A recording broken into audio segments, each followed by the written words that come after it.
Welcome friends, welcome back to the kitchen. So I don't know when this video is going to come out on the channel, but I'm filming this the week after New Year's. The big disappointment for me this holiday season was that I didn't go anywhere where anyone had made shortbread, and I didn't get a chance to make any myself, so I'm going to make shortbread. But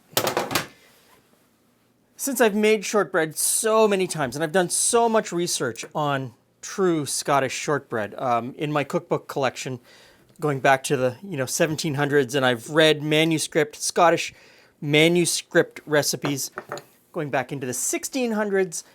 I know what shortbread was, and how it's morphed over the years and what it's become. So I thought, it's open season on shortbread. I can do whatever I want. As long as it's got butter and some combination of flours, I can call it shortbread. So today I'm going to use rice flour, which is historically correct for Scottish shortbread, starting in about 1680, going to the 1940s when it fell out of favor. I'm going to use brown oat flour, really fine brown oat flour, and some regular old flour. So in the stand mixer, I've got some butter, and we're going to cream that.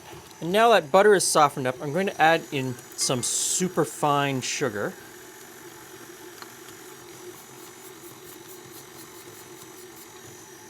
And so superfine sugar is not powdered sugar or icing sugar. Powdered sugar or icing sugar has cornstarch in it, which keeps it from clumping. This is just a really finely ground, granulated sugar, sometimes called fruit sugar, sometimes called quick dissolving sugar, sometimes just called superfine. It goes by a bunch of different names, depending on where you are, where you live, what brand you're buying. Next in is going to be some rice flour.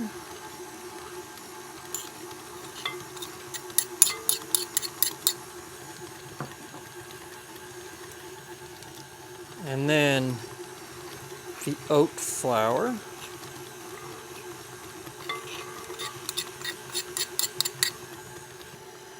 And now the all-purpose wheat flour. I'm going to spoon this in a little bit at a time and let it get absorbed. It's going to be very tough for the mixer to mix all of this in, and I will end up scraping down the sides a couple of times just to make sure that I've got it all incorporated.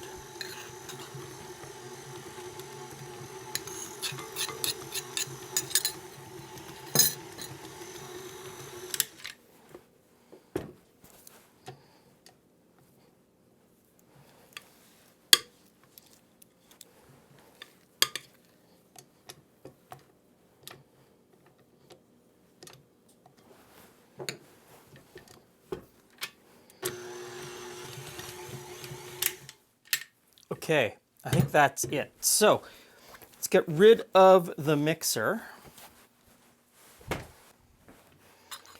Okay, we'll put a little flour down on our bench. And then get our dough out here. So I just want to knead it just a little bit. And you want to pick up some of the flour that's on the bench. You don't want to build up too much gluten, although the oat flour and the rice flour are going to prevent that really from happening. But you do want to get that last bit of flour in here, and you want it to almost crack as you're working with it. And then I like forming it into a disc like this and then cutting out petticoat tails out of it. So now we need to get this onto the baking tray. There we go, onto the baking tray. And I prick that all over with a fork. Okay, the oven is preheated to 300 degrees Fahrenheit, and I'm just going to pop this in, and we'll see you in a little while. Okay, now right out of the oven, I take a pizza cutter and I cut this into smaller pieces.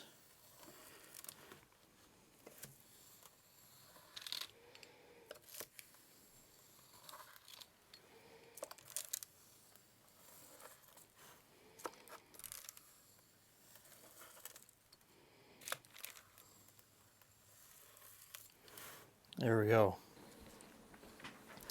Hey, Jules. Glenn. Hey, friends. We got cookies And soup. and we got soup. Okay, What are we doing first? Let's start with the cookies. Because then we can have soup and actually go and sit down and enjoy the soup for supper. I thought maybe we were just gonna have a lot of dessert. Just and then start with the a little- cookies? Yeah, Okay. You know. I'm in. So it's a shortbread. Okay. Of sorts. Clearly. I like that you did it in the round. I like it in the round. Although it's really challenging sometimes. I find it to get. To get it, Yeah. I just need a little piece of that. I don't think I need the Oh, whole did you one. already snack? No. Oh, I guess you can't because I couldn't. You couldn't take out an extra. No. Okay. So.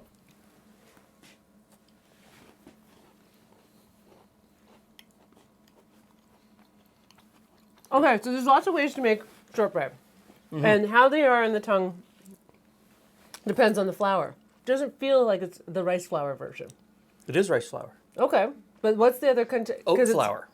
Okay, so that adds the different. And I Because it's got used- that. I use okay. brown rice flour too, not the regular rice flour that we Okay, use. so it's not the usual recipe because No. usually I find it easy to pick out the difference between the rice flour version and the one that's just flour, butter, sugar. But this one has. Oh, You're you not need to. eating that fast enough. I'm thinking. Okay. Nice and crumbly. It's got that melt on your tongue feeling. I could have cooked it a little bit longer. I maybe took it out of the oven too soon. But not the way the rice and. Not the way. I think it's more like the butter and flour version. Mm-hmm. That crunchy, kind of layered crunchiness to it. It's got really it's good flavor. It's a good cookie. So it's got oats and brown rice. Oats and brown rice. So is it gluten free then? No, because there's still flour in it. Okay. You can make it completely gluten free. You could leave you could up the other two flours, leave the wheat flour out, but then you'd have to add in like xanthan gum or something in order to kind of give it a little bit of structure. That is really good though. Mm-hmm. You know, shortbread. I think I say it every time. We tend to only make it on special occasions, and yet it's easy to make, and I absolutely love it. So I clearly need to make it more often. This 4-ingredient shortbread will blow your mind. There you go. But that's it. I mean, it's just so easy. It really is. Well, no, there's 5 because I used 3 different kinds of flours, butter, and sugar. Sorry, this 5-ingredient. Growing as we speak. It's really good, and you can play with the flours to bring slightly different flavors to it. Are you sure we couldn't have this instead of an actual meal in lieu of soup? We could have the soup tomorrow and just eat the cookie, but I think we should have the soup. Okay, so play with your food, play with your flours. Thanks for stopping by. See you again soon.